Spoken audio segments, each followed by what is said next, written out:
Assalamualaikum warahmatullahi wabarakatuh, Bapak Ibu. Ada bapak-bapak dua ya di depan Ibu. Jadi jumlahnya ada berapa orang ini Bu? 25. Selamat siang, salam sejahtera, Om Swastiastu, Namo Buddhaya, salam kebajikan. Terima kasih Bapak Ibu sudah hadir untuk mengikuti acara dari Dinas Pertanian dan Ketahanan Pangan di Sleman. Mungkin 3 hari ya Bu Susi ya. Mungkin salah satunya saya yang mengisi di sini untuk digital marketingnya. Kalau digital marketing sudah tahu Ibu? Pemasaran secara digital. Berarti yang sudah memasarkan produknya memakai Facebook, Instagram, TikTok, coba angkat tangan. Oke, Ibu produknya apa Ibu? Kripik. Yang lain? Yang lain? Masarkannya lewat apa? Oh, pasar-pasar. Oke, siap. Ibu yang di belakang? Memasarkannya lewat apa Ibu? Ke pasar juga. Oh, gitu. Oh, secara langsung. Direct selling itu namanya Ibu. Jadi kalau direct selling boleh jual ke teman, tetangga atau ke pasar, gitu nggih Pak? Oke, siap. Kalau yang di belakang sana Ibu punya produknya apa Ibu? Ibu sinten? Asmina? Apa Bu? Emping. Oh, oke. Empingnya udah rendah purin? Belum? Masih ada asam uratnya. Oke. Mungkin hari ini perkenalan dulu Ibu. Nama saya Mini Gunawan. Bisa dipanggil Bu Mini boleh, Bu Gunawan juga boleh. Asal jangan gundul tapi menawan. Karena kebetulan saya punya rambut sedikit.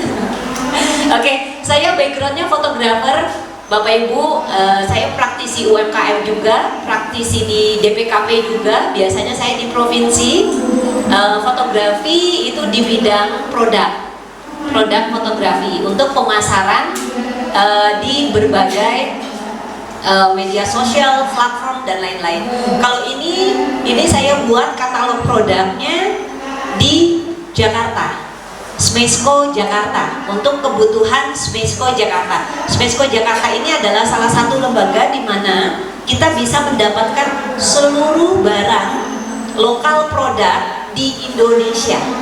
Jadi seluruh Indonesia itu mengirim barang perwakilan ke sana. Jadi kita nanti ada space atau venue atau tempat atau tenan masing-masing wilayah. Jadi kalau ada undangan dari luar negeri, ada tamunya negara, itu biasanya kami arahkan ke Smesco untuk berbelanja. Biasanya seperti itu. Nah, kalau yang ini saya buat untuk Bandara YIA. Jadi ada Pasar Kota Gede YIA. Ini letaknya di Terminal 3 keberangkatan Bapak Ibu. Jadi kalau yang sudah ke Bandara YIA dan sudah berangkat pakai pesawat domestik, itu biasanya bisa melihat-lihat ke Pasar Kota Gede YIA. Kalau Pasar Kota Gede YIA itu kurang lebih sekitar 1.600 meter persegi dan membawahi sekitar 460 UKM di 4 kabupaten 1 kota Bapak Ibu. Jadi sektornya cukup banyak, ada fashion, ada produk makanan, minuman, ada produk craft, home decor, banyak sih Bapak Ibu. Jadi boleh nanti lihat-lihat ya, tapi tidak boleh diambil. Soalnya saya dikasih sama percetakan cuma ini juga. Jadi semuanya cukup terbatas. Jadi saya selain praktisi UKM, saya juga mentor UMKM Bapak Ibu. Lalu bisnis konsultan juga. Ada Instagram saya Mini_Gunawan dan ada nomor WA saya 0813 46 30 9911. Nah, kalau Bapak Ibu nge-save nomor saya, menyimpan nomor saya, tolong nanti sampaikan ke saya Bu, misalnya contoh ya Bu, saya Bu Tiwi yang punya keripik jagung apa gitu ya, biar saya save nomornya berdasarkan nama dan produknya. Oke, soalnya kalau nama itu bisa sama Bapak Ibu, tapi kalau produk kan ya biasanya jarang. Oke, supaya kenapa saya ajarkan seperti itu? Supaya Bapak Ibu tidak mudah ditipu. Zaman sekarang itu ya Bapak Ibu ya, kecanggihan teknologi diikuti juga dengan kecanggihan penipuan. Jadi kita harus aware, kita harus pelan-pelan menyesuaikan diri dengan segala sesuatu yang serba cepat. Oke? Jadi kalau nge-save nomor saya 0813 4630 9911, Bu Mini, perkenalkan saya Bu Tiwi yang punya keripik singkong misalnya. Ini yang tadi ikut pelatihan gitu. Boleh, monggo silakan, ya. Next, Pak. Oke, pemasaran digital tadi Ibu udah bener ya Bu, jawabnya ya Bu, pemasaran atau kegiatan pemasaran atau menawarkan barang atau segala sesuatu kegiatan yang sifatnya adalah memasarkan, mempromosikan secara digital. Digital itu apa saja sih saat ini? Ada Facebook, ada Instagram, ada fitur-fitur yang banyak, aplikasi ya Bapak Ibu, lalu ada TikTok juga. Saya tanya dulu sekarang, yang punya Facebook angkat tangan. Facebook, jangan malu Ibu, nggak apa-apa. Facebooknya angkat tangan. Ibu punya Facebook? Punya, oke. Punya Facebook Ibu? Oke, angkat tangan. Facebook? Oke, mengakui ya intinya ya punya Facebook. Sekarang saya tanya, Facebooknya diisi buat apa? Selfie, foto suami dan anak, foto reuni pas arisan, gitu ya Bu? Oke, nggak apa-apa Ibu, tidak ada yang salah, oke? Nah, cuman change your mindset, ya, mindsetnya dirubah, Bapak Ibu, please tolong, oke?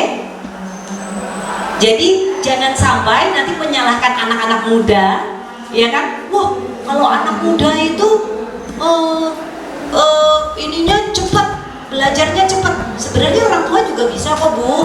Saya juga kelahiran 80 kok. Jadi nggak muda-muda banget juga. Perbedaannya adalah dulu kita kalau belajar itu kan membacakan dari kiri kan ke kanan. Kalau Muslim kan kita mengaji kan pakainya dari kanan ke kiri, itu ya Bu. Oke, kalau anak sekarang dengan kecanggihan teknologi, scroll Bu, swipe, scroll, oke? Itu ya, teknologi yang Ibu pakai saat ini, handphone yang Ibu pakai saat ini, mau itu Android, mau itu iPhone, itu semua pakai teknologi Bapak Ibu. Jadi kita yang harus menyesuaikan, nggak cepet nggak apa-apa, yang penting mau berubah, mau belajar, mau beradaptasi, mau menyesuaikan, oke? Kalau Bapak Ibu tidak mau beradaptasi, tidak mau menyesuaikan, ya nggak akan ada dampaknya kecanggihan teknologi itu saat ini, oke? Sekarang punya WhatsApp nggak Bu? Punya. WhatsApp itu juga salah satu media pemasaran loh Bu, jangan salah. Iya, story-nya kan ada story. Jadi satu corporate, satu company di Facebook itu kan dia home. Facebook itu home-nya Bu. Pertama kali dia bikin platform itu Facebook. Tujuan pertama kali Facebook itu dibangun adalah buat reunian.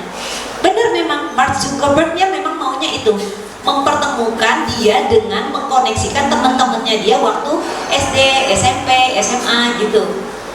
Nah, seiring berkembangnya zaman, akhirnya Facebooknya dipakai buat apa? Buat jualan. Ada lagi yang dalam tanda kutip buat kejahatan, banyak. Tergantung kitanya bijak dalam menggunakan media sosial. Tapi kalau Bapak Ibu tadi bilangnya adalah Facebooknya buat apa? Buat pribadi, nggak apa-apa, asal di private, dikunci, tidak untuk dipublish, tidak untuk disebarluaskan. Kenapa? Karena itu data pribadi. Data pribadi itu tidak boleh disebarluaskan. foto anak ibu, foto suami ibu. Kalau sekarang kan foto KTP ya. Nah itu foto KTP kayak gini terus difoto, akhirnya apa? Akhirnya jadi database kejahatan. Gitu sih. Jadi bijaklah dalam menggunakan media sosial. Jadi kalau Bapak Ibu, boleh nggak Bu ini kita punya lagi Facebooknya? Boleh. Buat yang jualan, khusus produk Ibu aja semua yang mau diupload, kan fungsinya buat jualan, buat memasarkan produk. Itu salah satu strategi kita. Jadi jangan dicampur. Ada foto, maaf ya Bu, ada foto selfie-nya Ibu, ada foto lagi makanin anak, mungkin, terus ada foto produk. Akhirnya orang yang melihat laman Instagramnya Ibu atau Facebook nggak ngerti. Sajane kini maunya apa tuh? Mau dodolan apa piye? Ngupload kebahagiaan keluarga apa piye? Ya nggak harus seperti itu Bapak Ibu, Yang penting harus tahu tujuannya untuk apa. Kalau Instagram, kenapa saya bilang tadi ini Bu, kita nge-save nomor orang. Karena semua kontak yang Ibu save, misal contoh kayak saya ya, saya itu di kontak WA saya ada 2.500 orang Ibu. Kontak saya, nomor saya tidak pernah saya ganti-ganti zaman dari 15-20 tahun saya pertama kali memakai handphone. Ya Bu, jadi tidak pernah. Jadi saya tidak pernah mengganti nomor telepon saya atau bergonta-ganti telepon, itu tidak pernah. Jadi saya punya kontak almost 2.500 kontak. Bayangkan kalau kita promo di Instagram atau di WhatsApp. WhatsApp itu kan ada story ya Bu. Nah, story-nya itu size-nya 16:9 nih Bu. Ukurannya potret 16:9. Nah, supaya orang tertarik ngelihat video kita atau ngelihat produk kita, pakainya apa? Pakai foto produk yang bagus, pakai video yang bagus, pakai penawaran yang bagus. Kenapa? Sama kok Bu, misalnya contoh Ibu jualan di pinggir jalan nasi goreng, yang Ibu jual apa pertama kali? Kan harus ada tulisannya gini ya Bu, iya kan? Supaya orang lewat kan, oh oke, jualan nasi goreng, oh oke, punya Instagram, oh oke, punya apa. Sekarang apa-apa viral loh Bu, jadi tolong dimanfaatin dengan baik viralnya gitu. Jangan cuma jadi followers, jangan cuma jadi penikmat, jangan cuma jadi sesuatu yang ya udahlah aku ngenesek wae, sing penting rezeki. Gak bisa juga Bu yang kayak gitu. Berusaha, belajar, berdoa gak apa-apa, betul, itu yang paling utama. Tapi kalau Ibu nggak menyesuaikan diri, nggak beradaptasi, nggak berubah, ya nggak bisa juga. Percayalah. Kalau tapi kan kita jualannya cuma di pasar Bu Mini. Orang di pasar itu kan nggak punya Instagram, nggak apa-apa, packagingnya diperbaiki. Gitu. Kalau mau jualnya 5.000, packagingnya nggak perlu bagus Bu Mini, boleh, nggak apa-apa. Tapi pemasaran Anda ya cuma di pasar. Maunya pemasarannya gede, mau di pasar sana, di pasar sini, di pasar sana, di pasar sini. Tapi media sosialnya terbatas. Tapi bungkusnya itu-itu saja. Tapi strategi pemasarannya begitu-begitu lagi, ya nggak bisa. Nggak akan bisa. Nggak akan maju, ya Bu ya. Oke, intinya harus tahu apa dan karena apa kita menggunakan media sosial. Next, apa, di mana, dan mengapa. Di mana? Misalnya contoh Ibu punya cuma di pasar, nggak apa-apa Bu, jualnya berarti kiloan. Tapi Ibu harus punya yang packaging. Kenapa? Karena mau ditaruh di toko oleh-oleh. Itu namanya menambah pemasaran. Jangkauan wilayah pemasaran, distribusi produknya itu penting Bapak Ibu. Jadi harus punya packaging yang pasar supaya harganya di pasar, tapi harus juga punya packaging yang pouch, standing pouch. supaya bisa ditaruh di toko oleh-oleh. Oke? Oke, next. Bagaimana caranya ya? Harus ada produknya. Nanti setelah ada produknya, ada packagingnya yang nanti yang diperbaiki, terus ada izin-izinnya yang dilengkapi, terus ada bahan-bahan yang kita bedain rasanya. Mungkin hari ini ada rasa original, besok ada rasa keju, mungkin besoknya ada rasa coklat. Produknya mungkin berbeda-beda. Belum Mbak. Baru promosinya itu yaitu tadi Bu, promosinya bisa lewat WhatsApp, bisa lewat Facebook, bisa lewat Instagram, bisa lewat TikTok. Silahkan, nanti disesuaikan saja produknya Ibu yang paling banyak peminatnya yang di mana. Jadi harus dipelajari juga Bu platform-platformnya, media sosialnya, database pelanggan. Misalnya contoh, Ibu ada si Ibu Umi, belanjanya lewat Facebook, Ibu harus catat tuh, ini yang belanja lewat Facebook, tanggalnya ini, namanya ini, alamatnya ini, dia sukanya yang original, dia pesannya ini, gitu ya. Itu database Ibu. Nah, nanti Ibu lagi di yang namanya WhatsApp, nanti Ibu catat lagi, oh kalau Bapak Abi sukanya yang keju, dia belinya 10, catatannya ini, terus dia belinya via WhatsApp. Itu namanya database Bu. Jadi Ibu bisa memprofiling, mengetahui pembeli Ibu itu datang dari mana saja. Kok tahu produk saya dari mana? Tanya dong. Kok mau beli produk saya dari mana? Ada kan yang lihat, oh saya lihatnya di pasar Bu, jadi saya mau beli. Oh oke, berarti dari pasar. Dicatat. Itu namanya database pelanggan. Oke. Lalu ada namanya metode pembayaran. Kalau di pasar mungkin pakainya apa Bu? Cash. Oh oke, bukan konsinyasi. Oh oke. Kalau cash berarti targetnya pemasaran, berarti uangnya muter tiap hari. Oke. Tapi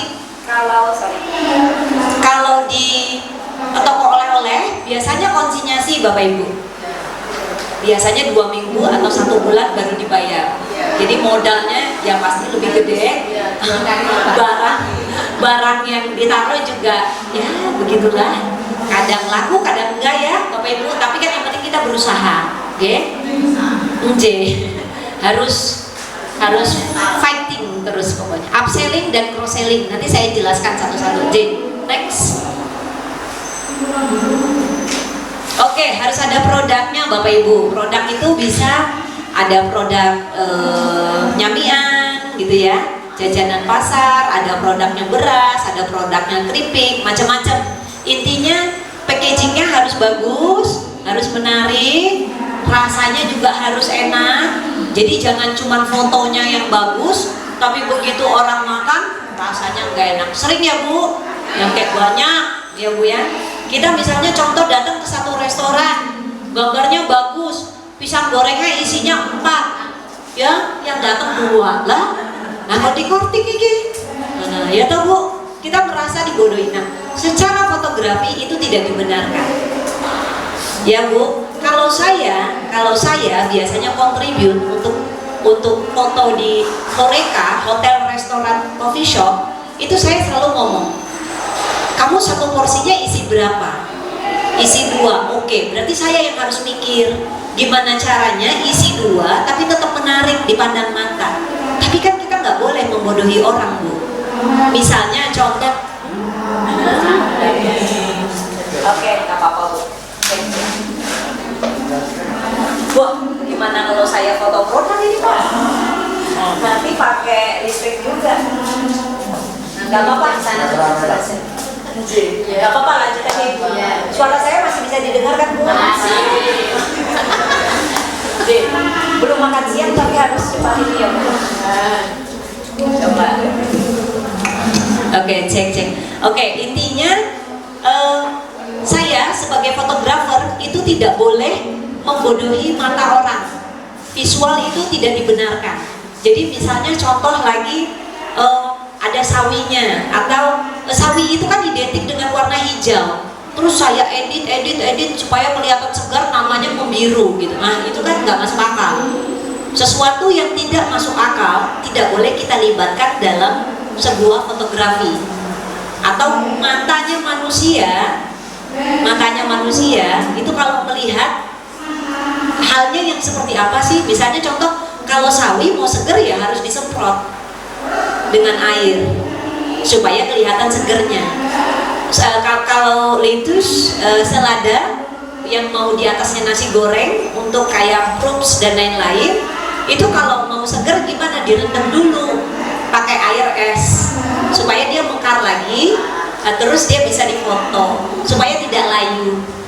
Itu semua teknik Bapak Ibu. Saya nggak nyuruh Bapak Ibu jadi fotografer ya. Ini salah satu trik saya.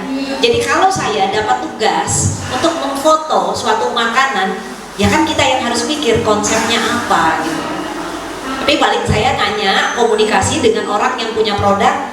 Oke, Ibu produknya apa? Mau difoto seperti apa? Budgetnya berapa? Ibu mau dipakai buat apa? Misalnya contoh buat kemasan. Itu kan saya sering juga Bu foto buat kemasan. Jadi fotonya di depan itu misalnya contoh abonnya Bu Anis, abon daun emas yang nabati itu saya yang foto. Bu Sofi yang bananania, keripik pisang itu saya yang foto. Terus painya Mas Mubarok tapi sekarang udah nggak ada katanya. Saya nggak ngerti masalahnya apa, itu internalnya mereka, saya nggak harus tahu. Itu juga saya yang foto. Foto-foto produk yang di sini juga saya yang foto. Jadi harus dikonsepsi Bapak Ibu. Jadi fotografi itu nggak cuma sekedar kita datang ke sebuah restoran, kita mau foto, mau foto makanannya, yaitu untuk kebutuhan pribadi.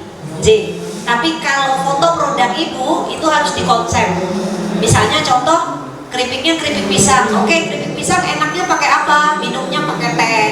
Disajikannya kapan? Disajikannya sore hari. Pakainya apa? Biar lebih natural, pakai daun pisang mungkin bawahnya. Fotonya di mana? Mungkin fotonya di kebun belakang, tapi kebun belakangnya disapu dulu ya Bu.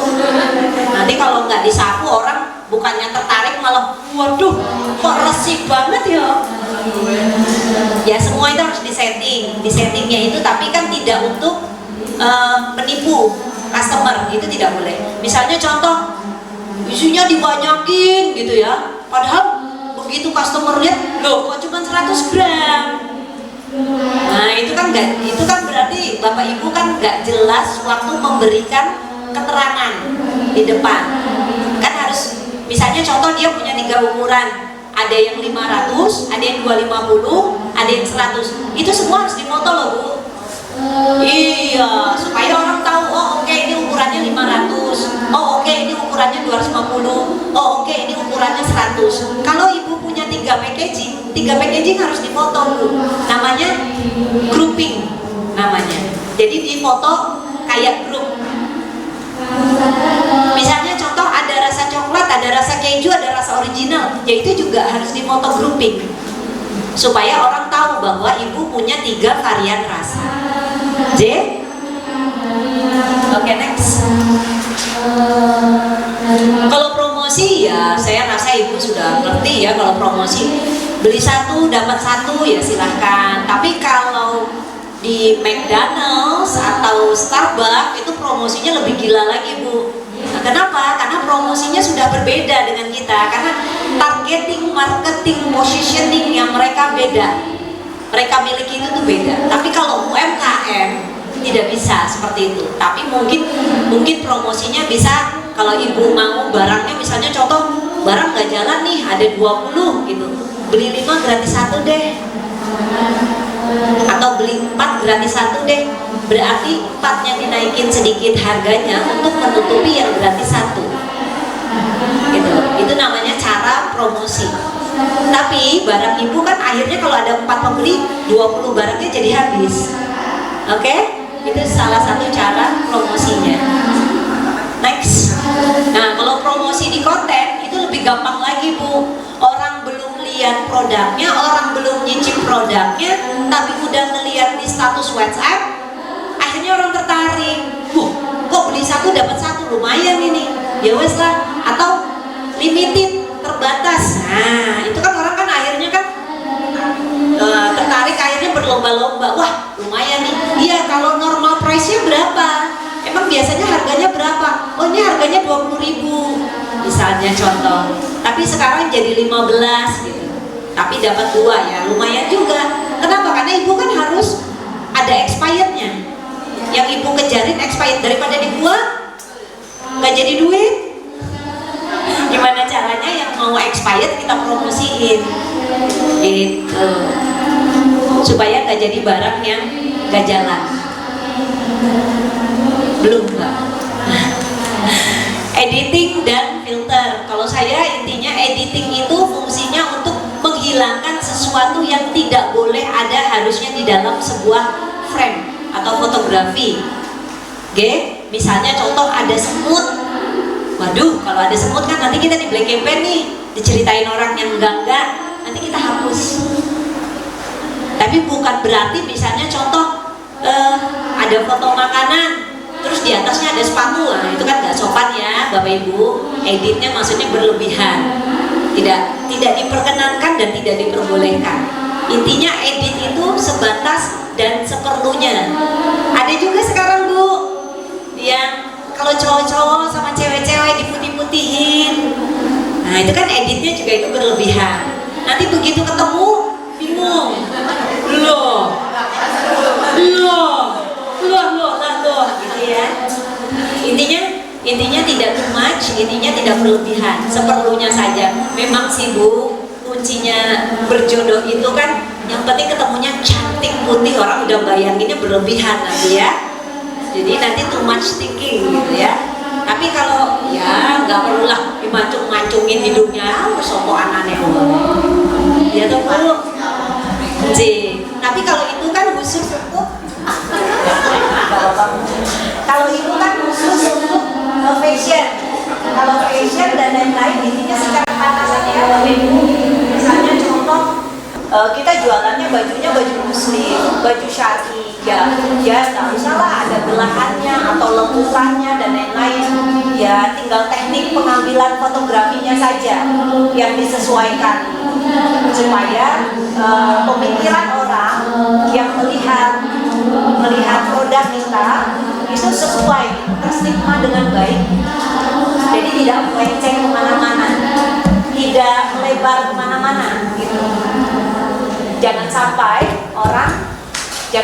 orang melihat pada saat kita punya fotografi atau produk fotografi itu akhirnya kayak berlebihan. Misalnya contoh kopi gitu ya. Kalau kopi kan warnanya ya identik hitam gitu. Terus nanti kalau misalnya dicampur susu ya identik warnanya ada coklatnya gitu ya. Udah gunakan aja hal-hal yang memang jadi satu kesatuan dengan warna-warna tersebut. Jadi nggak terlalu melenceng jauh.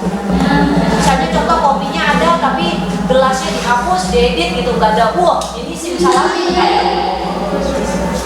Nanti intinya tidak diperkenankan untuk ngedit sesuatu yang berlebihan kalau dalam fotografi produk, oke? Tapi kalau wajahnya Bapak Ibu ya monggo silakan, itu tanggung jawab masing-masing. Setelah itu tadi ada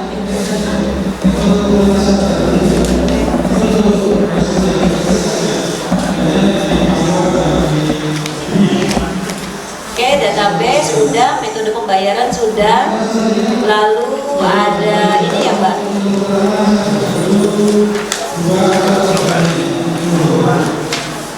apa tadi Mbak? Oh ya, upselling dan cross selling itu biasanya hanya untuk startup sih Bu. Tapi kalau Bapak Ibu mungkin belum ya mengarah ke sana ya, karena upselling dan cross selling itu hanya biasanya dipakai untuk brand-brand terkenal. Brand-brand terkenal itu misalnya contoh kayak Starbucks, terus McD, McDonald's, sama KFC gitu. Jadi dia memang memakai misalnya contoh, oh ya kamu cuma tinggal tuh bayar nambah 5.000 tapi kemasannya besar. Nah itu targetingnya memang agak sulit kalau untuk UMKM. Tapi tidak mungkin tidak dicoba. Kalau memang mau nyoba ya nggak apa-apa sih gitu. Tapi hampir jarang sebenarnya UMKM menggunakan teknik-teknik tersebut. Cuman ini saya sharing saja. Oke, mau digunakan, mau tidak digunakan, tidak apa-apa. Next, apa Mbak? Oh iya, ke siapa? Intinya kalau misalnya ibu mau pakainya pemasarannya di pasar, nggak apa-apa. Tapi gunakan alamat yang fotokopian di dalam situ. Jika diperkenankan, itu pakai data yang jelas. Namanya ibu siapa, alamatnya di mana, terus nomor WhatsApp-nya berapa, supaya orang kalau sudah kenal rasanya makanan dan minumannya ibu, akhirnya orang balik kan pasti cari nomor kontak, gitu. Itu tuh harus didesain dengan baik, itu sih kalau memang mau di pasar. Tapi kalau mau di Facebook bagaimana Bu Mini? Ya boleh, pakai di Facebook juga boleh, tapi nanti disesuaikan ukurannya dengan menyesuaikan produk yang kita jual. Lalu kalau di WhatsApp biasanya ukurannya sama kok. Facebook sama WhatsApp itu sama karena satu corporate, satu company, cuman beda platform saja. Lalu kalau misalnya contoh mau di Instagram boleh nggak Bu Mini? Ada yang punya Instagram mungkin? Nggak ada. Ibu ada? Oke. Foto pribadi atau foto produk Ibu? Campur-campur. Nah itu masih campur kan? Ya itulah kelemahannya UMKM juga seperti itu sih Bu. Intinya kalau saya pribadi tolong jangan dicampur. Kalau mau foto produk, ya produk saja semuanya. Gitu. Kenapa? Karena di Instagram, di Facebook, di TikTok, di WhatsApp, supaya kita itu kenal ibu itu jualannya itu, gitu loh. Fokusnya di situ, supaya orang kalau butuhnya kue kacang, ya carinya ibu. Kalau butuhnya emping brinjo, carinya ibu. Oke? Kalau ibu apa Bu? Aneka keripik. Nah, kalau ibu, oh ya, aku mau keripik apa? Mungkin di sini banyak pilihannya. Ya udah aku ke ibu ini. Itu namanya profiling, identifikasi. Oke? Kalau bapak ibu bisa nggak Bu Mini usahanya 10 macam? Ya boleh. Berarti punya Facebooknya 10. Sanggup nggak? Ya itu dia, sanggup nggak? Gitu. Kadang kita ini ya Bu, sebagai manusia kemauannya banyak, kemampuannya nggak ada. Maunya ini itu, tapi males.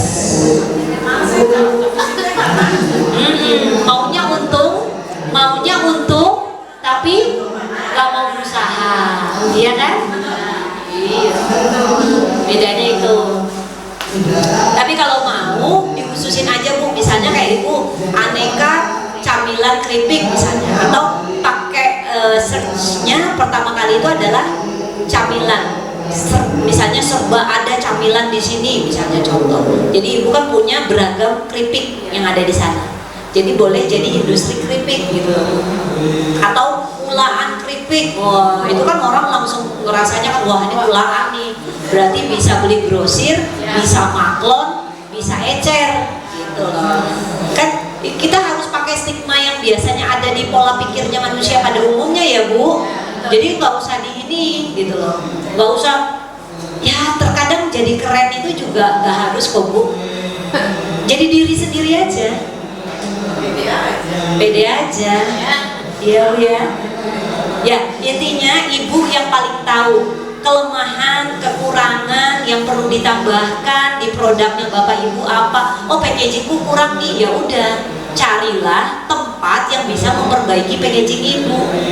Dihitung-hitung lagi masuk nggak harga jualnya, dihitung-hitung lagi, disesuaikan lagi targetnya oke nggak. Ibu bisa bikin, ibu bisa produksi, tapi nggak bisa jualan. Itu UMKM, ya, nggak bisa memasarkan produknya dengan baik. Itu kelemahan UMKM. Dari 2017 saya ngajar sampai sekarang, saya sudah membawa. Tapi saya ada bahagianya juga Bu, tidak semua loh Bu.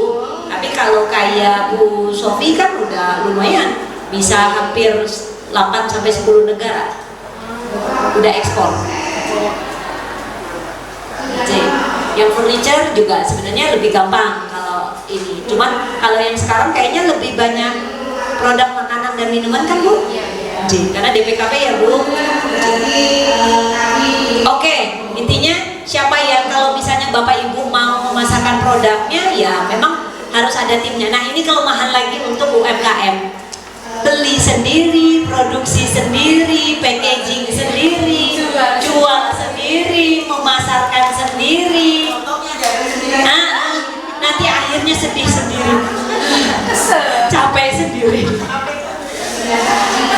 Gak apa-apa, salah nggak Bu Mini kayak gitu? Nggak salah sih, cuman pelan-pelan harus kita perbaiki. Misalnya contoh, Bu Mini saya tuh punya pegawai misalnya cuma satu, atau nggak usah deh, nggak usah ada pegawai deh, semuanya sendiri ya.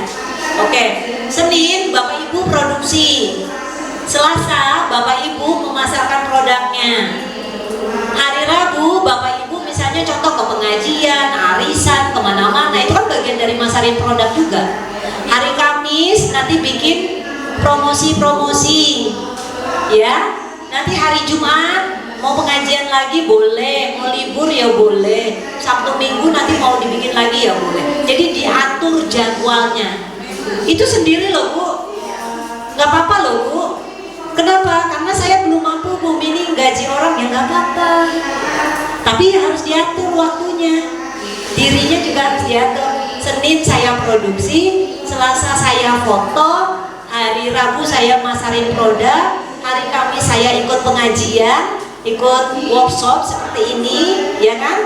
Yang nanti hari Rabu, hari Kamis selanjutnya nanti diatur. Sudah terschedule dengan baik. Harus seperti itu. Jadi bangun, jadi malam tidur udah berdoa nih, bersyukur, wah terima kasih pokoknya hari ini sangat banyak rezeki saya, teman rezeki itu Bu, nggak harus uang loh Bu, rezeki itu kan banyak, sehat, suami, istri sehat itu kan juga rezeki. Usaha berjalan walaupun pelan, tapi kan juga kita harus bersyukur. Berarti malam, besok kan udah tahu harus ngelakuin apa. Nanti Selasa kan udah tahu harus ngelakuin apa. Jadi semua terkonsep, semua terdetail dengan baik. Jadi nggak campur aduk, nggak ruwet. Kalau ibu bisa membuat schedule yang baik, pasti kok akan ada perubahan. Sedikit perubahan dalam hidup itu akan berarti kok daripada tidak berubah sama sekali.